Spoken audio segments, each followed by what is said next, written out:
வணக்கம் நண்பர்களே, எல்லாரும் எப்படி இருக்கீங்க? நான் ரொம்ப நல்லா இருக்கேன். இன்னைக்கு வீடியோ வந்து நகைச்சீட்டு வந்து எந்த மாதிரி போடுறது வந்து நமக்கு லாபமா இருக்கும் அப்படின்றத பத்தின டீட்டெயில் தான் இந்த வீடியோல வந்து பார்க்க போறோம். நம்ம சப்ஸ்கிரைபர் சிஸ்டர் வந்து ஒருத்தவங்க ரொம்ப நாளா கேட்டுட்டு இருக்காங்க. இந்த மாதிரி நகைச்சீட்டு வந்து எப்படி போடுறது? எந்த கடையில வந்து போட்டா லாபமா இருக்கும்? எந்த மாதிரி ஸ்கீம் வந்து நம்ம செலக்ட் பண்ணணும்? அந்த மாதிரி எல்லாம் கேள்வி கேட்டிருந்தீங்க. அதுக்கான டீட்டெயில்ஸ் எல்லாமே வந்து இந்த வீடியோல பார்ப்போம். ஸோ இந்த வீடியோ வந்து ஸ்கிப் பண்ணாம ஃபுல்லா பாருங்க. ரொம்ப ரொம்ப யூஸ்ஃபுல்லா இருக்கும். அதோட இந்த வீடியோக்கு ஒரு லைக் ஒண்ணு குடுத்துருங்க. இப்ப வாங்க வீடியோக்குள்ள போலாம். தங்கம் அப்படின்றது வந்து எல்லாருக்குமே பொதுவா லேடீஸ்க்கு வந்து ரொம்ப பிடிக்கும். அத வந்து எப்படி வாங்கணும்? எந்த மாதிரியெல்லாம் வந்து நம்ம சேலரியில பொறுத்த அளவுக்கு ஒரு பர்ட்டிகுலர் அமௌண்ட் வந்து தனியா ஒதுக்கி தங்கத்துக்கு அப்படின்னு சொல்லி ஒதுக்குற அளவுக்கு நமக்கு வந்து தங்கம் அப்படின்றது வந்து ரொம்ப பிடிக்கும். இப்ப வந்து தங்கத்தோடைய விலை வந்து ரொம்பவே அதிகரிச்சுட்டு போகுது. இப்ப ரூ. 7,500 தாண்டி போயிட்டுருக்கு. அப்ப நடுத்தர குடும்பம் நம்மள மாதிரியான மிடில் கிளாஸ் ஃபேமிலிக்கெல்லாம் பார்த்தீங்கன்னாக்கா, தங்கம் வாங்குறது அப்படின்றது வந்து ரொம்ப ரொம்ப ஒரு கஷ்டமான ஒரு சூழ்நிலையா இருக்கும். பெண் குழந்தைங்க வச்சிருக்கோம். அவங்களுக்கு வந்து நெறைய நகை போட்டு அழகு பார்க்கணும். அந்த மாதிரிலாம் வந்து நெறைய பேத்துக்கு வந்து ஆசை இருக்கும்.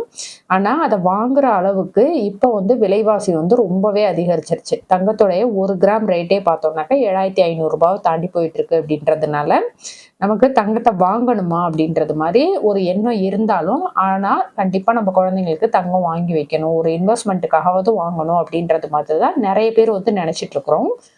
நமக்கு வந்து தங்கம் வாங்குறத பொறுத்தவரைக்கும், ஒரு கஷ்டமும் இருக்கக்கூடாது. அதே சமயம் வந்து தங்கமும் வாங்கணும். அந்த மாதிரி வந்து நம்ம நெனச்சோம் அப்டின்னா, ஃபர்ஸ்ட்டு நமக்கு நகைச்சீட்டு அப்டின்றது வந்து ரொம்பவே ஒரு கை குடுக்கும். நகை சீட்டு பொறுத்த அளவுக்கு நம்ம எப்படி வந்து செலக்ட் பண்ணி போடுறது அப்டின்றது தான் ஒரு பெரிய கேள்வியா இருக்கும். அது வந்து எப்படி வந்து செலக்ட் பண்ணி போட்டா நமக்கு வந்து லாபமா இருக்கும். அதோட எந்த மாதிரி நகைக்கடைய வந்து தேர்ந்தெடுக்கணும்? எந்த மாதிரி நகைக்கடைய தேர்ந்தெடுத்தோம்னா, நமக்கு வந்து ரொம்பவே பெனிஃபிட்டா இருக்கும் அப்டின்றத பத்தின டீட்டெயில் எல்லாமே இதுல வந்து பார்ப்போம்.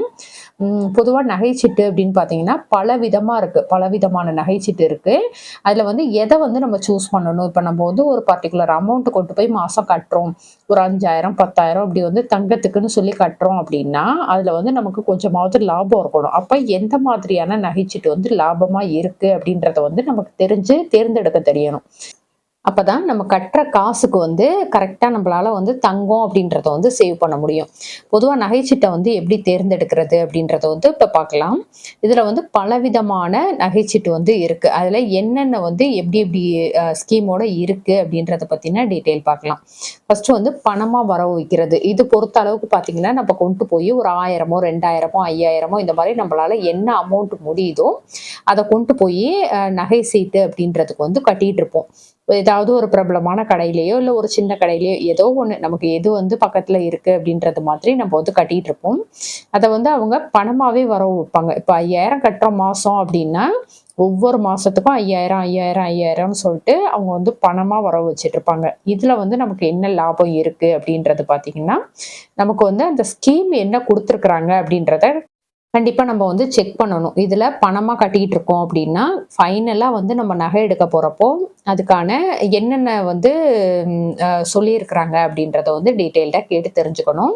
ஒரு சிலர் வந்து அதுக்கு செய்கூலி சேதாரம் கிடையாது அப்படின்னுவாங்க. ஒரு சிலர் அதுக்கு செய்கூலி சேதாரம் இருக்கு அப்படின்றது மாதிரி சொல்லுவாங்க. ஸோ நம்ம வந்து டீட்டெயிலா கேட்டு தெரிஞ்சுக்கிறது ரொம்ப ரொம்ப முக்கியம்.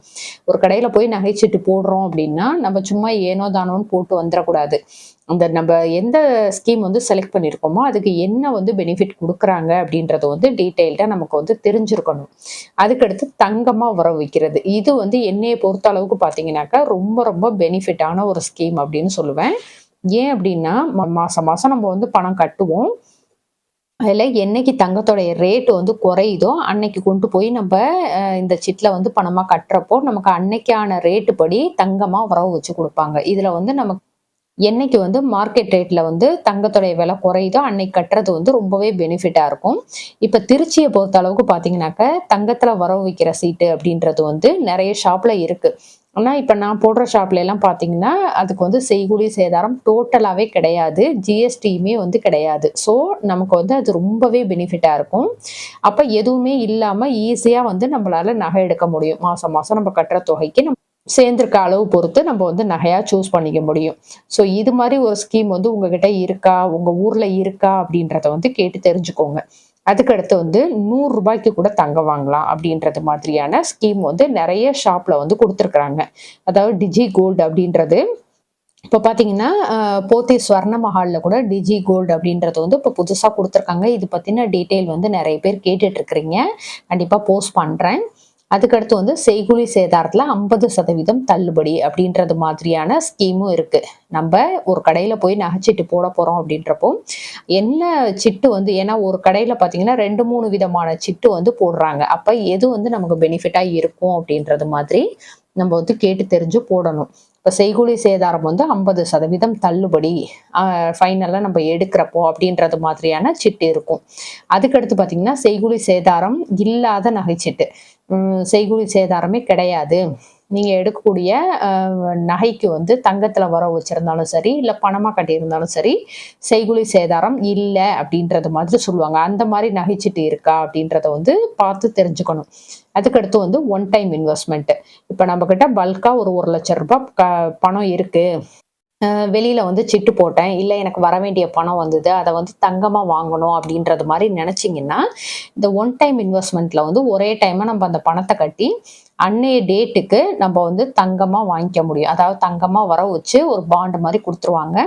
அது வந்து 1 இயர் கழிச்சு நம்ம போய் எடுத்துக்கலாம். இது வந்து ஒரு சில ஊர்கள்ல வந்து செய்கூலி சேதாரம் உண்டு அப்படின்றது மாரியும் சொல்லுவாங்க. ஒரு சில ஊர்கள்ல செய்கூலி சேதாரம் இல்ல அப்படின்றது மாதிரியும் சொல்லுவாங்க. ஸோ நம்ம வந்து இந்த மாரி டீட்டெயில் எல்லாமே தெரிஞ்சுக்கணும். இதுல ஃபர்ஸ்ட் நம்ம எத வந்து சூஸ் பண்ணணும் அப்படின்னு பார்த்தீங்கன்னா, எந்த ஸ்கீம்ல வந்து தங்கத்திலயும் வரவு வச்சு குடுக்கணும். அதே சமயம் செய்கூலி சேதாரமும் இல்ல அப்படின்றது மாரி சொல்ற மாதிரியான ஸ்கீம் இருக்கா அப்படின்றது மாதிரி பார்த்து, அதுக்கு வந்து நம்ம முக்கியத்துவம் ஃபர்ஸ்ட் இடம் வந்து குடுக்கணும். அப்ப செய்கூலி சேதாரமும் இருக்கக்கூடாது, ஜிஎஸ்டி இருக்கக்கூடாது, தங்கத்துல வரவா வச்சு குடுக்கணும். அந்த மாதிரி ஸ்கீம் ஏதாவது இருக்கான்னு பார்த்துட்டு, அதுக்கு வந்து ஃபர்ஸ்ட் இடம் குடுங்க. செகண்டா பார்த்தீங்கன்னா, உங்களுக்கு செய்கூலி சேதாரம் இல்ல. நீங்க வந்து பணமா கட்டிக்கலாம், இல்ல தங்கமா வரவு வச்சுக்கலாம். ஆனா செய்கூலி சேதாரம் இல்ல அப்படின்றது மாரி என்ன சொல்றாங்க அப்படின்றத பார்த்துட்டு, அதுக்கு 2வது இடமா குடுத்துக்கலாம். ஏன்னா, நமக்கு செய்கூலி சேதாரம் தான் இருக்கிறதுலயே வந்து அதிக அளவுல போகும். இப்ப இதுக்கு அடுத்து வந்து நான் உங்களுக்கு ஒரு வீடியோ வந்து போடுறேன். அதாவது நமக்கு இந்த செய்கூலி சேதாரம், அதாவது பணமா கட்டுற சிட்டுக்கும், தங்கமா வரவு வைக்கக்கூடிய சிட்டுக்கும் என்ன டிஃபரெண்ட்? எது வந்து பெனிஃபிட்டா இருக்கும் அப்படின்றத வந்து உங்களுக்கு டீட்டெயில்டா வந்து ஒரு வீடியோ போடுறேன். அத பார்த்தீங்கன்னா உங்களுக்கு தெரியும். அப்ப இதுக்கு வந்து 2வது இடம். 3 பிளேஸ்ன்னு பார்த்தீங்கன்னாக்க, செய்கூலி சேதாரத்துல 50% தள்ளுபடி அப்படின்றது மாதிரியான ஸ்கீம் எதாவது இருக்கா அப்படின்றது மாரி பார்த்து, அதுக்கு 3வது இடமா வச்சுக்கோங்க. ஏன் அப்படின்னா, நம்ம வந்து இது வந்து பணமாவும் கட்டலாம், இல்ல தங்கத்திலயும் வரவு வச்சு குடுப்பாங்க. ஆனா நம்ம வந்து ஃபைனலா எடுக்கக்கூடிய நகைக்கு, இந்த செய்கூலி சேதாரத்துல 50% தள்ளுபடி அப்படின்றது மாரி சொல்லுவாங்க. உதாரணத்துக்கு இப்ப ஒரு நகைக்கு 18% வந்து செய்கூலி சேதாரம் இருக்கு அப்படின்றப்போ, அந்த நகைய நம்ம எடுக்கிறோம்னா, அதுக்கு 50% வந்து தள்ளுபடி அப்படின்றப்போ, நமக்கு 9% தான் அந்த நகைக்கு வந்து நம்ம செலக்ட் பண்ற நகைக்கு வந்து செய்கூலி சேதாரம் போடுவாங்க. இதுவே வந்து ஒரு 10% உள்ள நகை, அத வந்து செலக்ட் பண்றேன். அதுக்கு வந்து 50% தள்ளுபடி அப்படின்னா, நம்ம செலக்ட் பண்ணக்கூடிய நகைக்கு 5% தான் செய்கூலி சேதாரம் போடுவாங்க. அப்ப நமக்கு இது வந்து ஒரு 5% வந்து லாபமா இருக்கும். அந்த மாதிரி உள்ள ஒரு சிட்டு வந்து தேர்ந்தெடுக்கிறீங்கன்னா, அத வந்து 3 பிளேஸா வச்சுக்கோங்க. அதுக்கடுத்து பணமா வரவு வைக்கக்கூடியது. பணமா வரவு வைக்கக்கூடியது மோஸ்ட்டா நெறைய ஊர்கள்ல இருக்கும். அந்த மாரி உள்ளத வந்து 4வதா பிளேஸ்ல வச்சுக்கோங்க. இதெல்லாம் உங்க ஊர்ல இருக்கு அப்படின்றப்போ, நான் வந்து ஒவ்வொரு ரேங்கா குடுத்துருக்கேன். உங்க ஊர்ல வந்து பணமா வர வைக்கிறது தான் இருக்கு அப்படின்னா, நீங்க அதுல கூட கட்டிக்கலாம். ஏன்னா, நமக்கு எப்படியாவது தங்கம் வந்து சேர்க்கணும். ஏதாவது கொஞ்சம் கொஞ்சமாவது சேர்க்கணும் அப்படின்றதுக்காக நான் இது வந்து சொல்றேன். அதுக்கு அடுத்து 5வது இடம் அப்படின்னு பார்த்தீங்கன்னா, இந்த ஒன் டைம் இன்வெஸ்ட்மென்ட். இதுக்கு வந்து நீங்க 5த் இடமா உங்ககிட்ட நெறைய அமௌண்ட் பல்க்கா வந்திருக்கு அப்படின்றப்போ, இத வந்து நீங்க சூஸ் பண்ணிக்கலாம். ஃபைனலா தான் நீங்க இந்த டிஜி கோல்டு அப்படின்றது, அதாவது ஆன்லைன்ல வந்து ரூ. 100க்கு தங்கம் வாங்குறது அப்படின்றது மாதிரியான ஒரு இது வந்து வச்சுக்கலாம். ஏன் இது வந்து ஃபைனலா சொல்றேன் அப்படின்னா, நம்மகிட்ட வந்து ஆன்லைன் டிரான்சாக்ஷன் வந்து நெறைய பண்றோம். நான் வந்து எல்லாமே வந்து கையில பணம்லாம் எடுக்க மாட்டேன். ஏடிஎம் தான் யூஸ் பண்ணுவேன். கூகுள் பே தான் யூஸ் பண்ணுவேன். அதில தான் வந்து வரவு செலவு எல்லாமே பண்றேன் அப்படின்றவங்களுக்கு வந்து, இது ரொம்ப ரொம்ப ரொம்ப ஹெல்ப்ஃபுல்லா இருக்கும். ஸோ அதுக்கேத்தது மாரி முடிவு பண்ணிக்கோங்க. உங்களுக்கு பணமாக எடுத்து செலவு பண்ணுறீங்க அப்படின்றப்போ நான் சொன்ன 5 விஷயமும் வச்சுக்கோங்க. நான் பணமாலாம் எடுத்து செலவு பண்ணுறது இல்லை அப்படின்றப்போ இதை வந்து நீங்கள் பயன்படுத்திக்கலாம். ஏன்னா நமக்கு வந்து ஒரு ₹100 கூட தங்கம் வாங்கலாம் அப்படின்றப்போ நீங்கள் டக்கு டக்குன்னு ஏதோ ஒரு அமௌண்ட் வந்து மிச்சமாகுது, இன்னைக்கு வந்து ஒரு ₹200 மிச்சமாச்சு அப்படின்னா அதுக்கு வந்து நீங்கள் தங்கமாக வாங்கிக்கலாம்.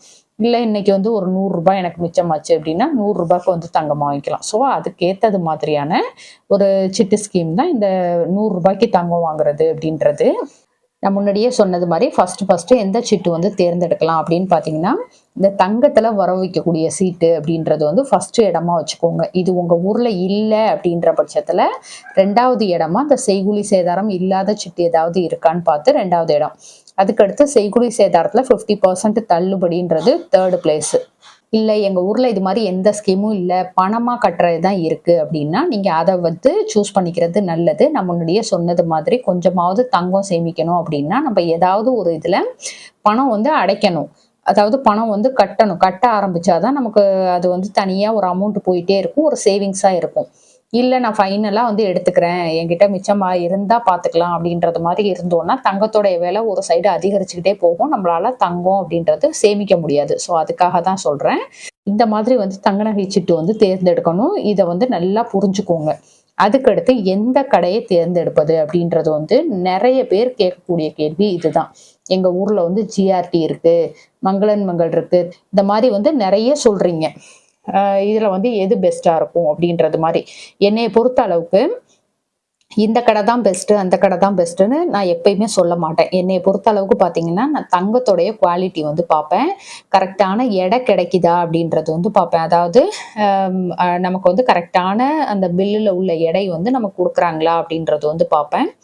அதுக்கடுத்து சிட்டு ஸ்கீம் வந்து போட்டு எடுக்கிறோம் அப்படின்றப்போ அதில் வந்து எந்த மாதிரியான சிட்டு ஸ்கீம் வந்து பெஸ்ட்டாக இருக்குன்றதை பொறுத்து நான் வந்து முடிவு பண்ணுவேன். அதை விட்டுட்டு இந்த கடை பெஸ்ட்டா அந்த கடை பெஸ்ட்டா அப்படின்னு கேட்டிங்கன்னா யாருக்குமே அது வந்து பதில் தெரியாது. ஏன்னா தங்கத்துடைய பியூரிட்டி பொறுத்து நம்ம இதை வந்து சூஸ் பண்ணணும். ஸோ நம்ம வந்து எந்த கடையில் அதிகமாக வாங்குறோமோ அந்த கடையை பற்றி நமக்கு தெரியும். நமக்கு தெரியாத ஒரு கடையை பற்றி சொல்லுங்க அப்படின்றப்போ கண்டிப்பாக அது வந்து எனக்கு சொல்ல தெரியலை. ஸோ உங்களுக்கு வந்து நீங்கள் வாங்கினதை வச்சு உங்கள் எக்ஸ்பீரியன்ஸ் வச்சு முடிவு பண்ணுங்க. இது மாதிரி தான் வந்து எந்த கடையில் நகை சிட்டு வந்து போடுறது, இல்லை எந்த கடையில் வந்து நகை எடுக்கலாம் அப்படின்றது வந்து அவங்கவுங்களுடைய எக்ஸ்பீரியன்ஸில் தான் நம்ம வந்து தெரிஞ்சுக்க முடியும். இல்லை நீங்கள் வந்து இது வரைக்கும் அந்த மாதிரிலாம் பண்ணதில்லை, வாங்கினதில்லை, இப்போ தான் புதுசாக நான் வந்து பண்ண போகிறேன் அப்படின்னா உங்கள் ஃப்ரெண்ட்ஸ் கிட்டேயோ இல்லை ஃபேமிலி மெம்பர்ஸ் கிட்டேயோ இதுக்கு முன்னாடி வாங்கினவங்க கிட்ட வந்து அக்கம் பக்கத்தில் கேட்டு தெரிஞ்சுக்கோங்க எது வந்து நல்லா இருக்குது, தங்கத்துடைய குவாலிட்டி வந்து எங்கே நல்லா இருக்குது அப்படின்றது மாதிரி கேட்டிங்கனாவே 4 பேர்கிட்ட கேட்குறப்போ கண்டிப்பாக சொல்லுவாங்க. ஏன்னா நிறைய ஊர்கள் இருந்து பாக்குறப்போ அந்தந்த ஊர்ல எந்த நகை கடை இருக்கு அப்படின்றத பொறுத்து தான் இது வந்து முடிவு பண்ண முடியும். ஸோ அதுக்கேற்றது மாதிரி கண்டிப்பா வந்து எந்த கடை வந்து உங்களுக்கு பெஸ்டா இருக்கு, தங்கத்துடைய குவாலிட்டி வந்து எங்க நல்லா இருக்குன்றத பொறுத்து நீங்க வந்து சிட்டு போடுங்க. சிட்டுமே வந்து நான் சொன்னது மாதிரி ஸ்கீம் எல்லாம் இருக்கான்னு பார்த்துட்டு எது வந்து உங்க மனசுக்கு பெனிஃபிட்டா ப்ராஃபிட்டா படுதோ அதை வந்து போடுங்க. என்னைய பொறுத்த அளவுக்கு இந்த ஃபர்ஸ்ட் இடம்ன்றது வந்து தங்கத்துல உற வைக்கக்கூடியது, அதுவுமே வந்து எந்தவித செய்கூலி சேதாரமும் இல்லாம கொடுக்கறது, அந்த மாதிரி வந்து பார்த்து போடுறது ரொம்ப ரொம்ப நல்லதுன்னு சொல்லுவேன். அதோட உங்களுக்கு போத்தி ஸ்வர்ணமஹாலுடைய அந்த டிஜி கோல்டு பற்றின டீட்டெயில் வேணுமா, அந்த ஷாப் பற்றின கோல்டு சிட்டு டீட்டெயிலெலாம் வேணும் அப்படின்னா கண்டிப்பாக சொல்லுங்கள், நான் அடுத்தடுத்து போஸ்ட் பண்ணுறேன். ஓகே ஃப்ரெண்ட்ஸ், இந்த வீடியோ உங்களுக்கு பிடிச்சிருந்தா லைக் பண்ணிக்கோங்க, உங்கள் ஃப்ரெண்ட்ஸுக்கும் ஷேர் பண்ணுங்கள். நம்ம திருச்சி தமிழ் யூடியூப் சேனலை கண்டிப்பாக சப்ஸ்கிரைப் பண்ணிட்டு பாருங்கள். தேங்க்யூ.